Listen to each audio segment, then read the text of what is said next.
Zámerne znížili spoločenskú hodnotu chránených živočíchov. A dnes to, že napríklad rysa ktokoľvek uloviť bez toho, aby bol za to trestne stíhaný. Toto fakt chceme? Toto potrebujeme?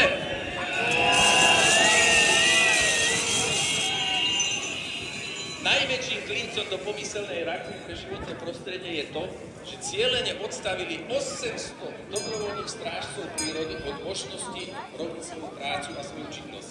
Viete ako? Do zákona dali povinnosť, že si sami musia zmluvne uzatvoriť dohody nielen s vlastníkmi, ale aj nájomcami a správcami všetkých pozemí. Pri súčasnej existencii urobiť možno 400, možno 800 zmluv a ešte k tomu so subjektami, ktoré predtým kontrolovali. Je to tu vôbec reálne?